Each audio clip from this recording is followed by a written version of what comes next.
moin to go la na chol bi ku benera chol bi ku be una chol bi go jwang kuang ka yande kimbang yan mator kayinje ka chou che chogu an ju gu bang an din man kwan ran chol jagun num ya le ja moy ku moy o ga wara kwero ma biang ku wa tingu ku nyar ko ke jam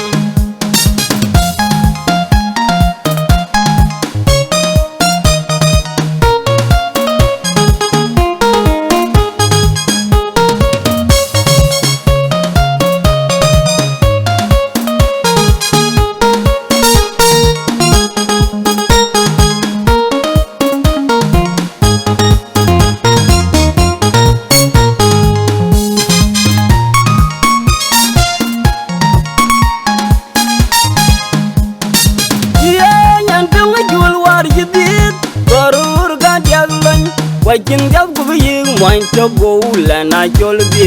ku benera chol bi ku be una chol bi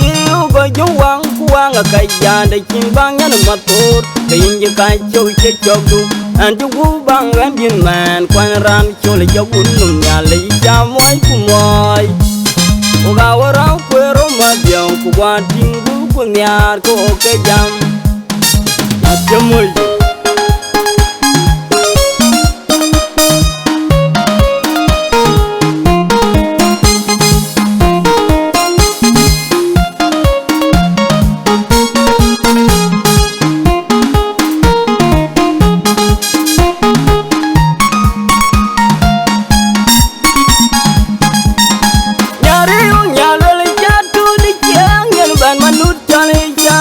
But wallow manin malwa the good Daniel dengang mading good Daniel den wali chol kolaru wali chol nyandin wijan kan lor kangi bol ma yanga ngun bai bol bona uga orang pero madya uga tingu kunyar ko ke jam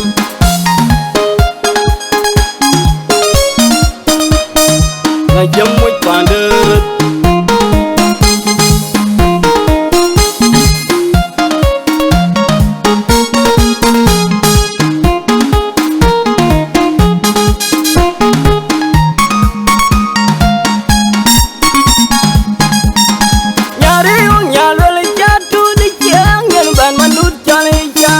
But wallow manin malwa the good Daniel dengang mading good Daniel den wali chol kolaru wali chol nyandin wijan kan lor kangi bol ma yanga ngun bai bol bona uga orang pero mabya uga tingu kunyar ko ke jam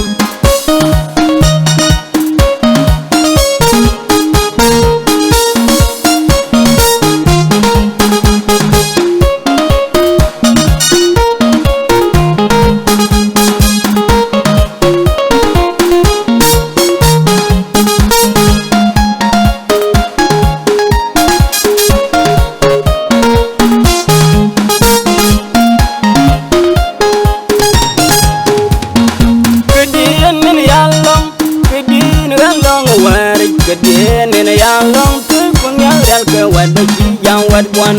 London live down, Karai, come one long joke in the joke dime berry. Wow, around Quero Madian, watching book on the arco, Kajam, in Jaggy, Mama, Bayakadia, who ran and Jaggy, and Bayakudu, in Jaggy, Mama, Bayakadia.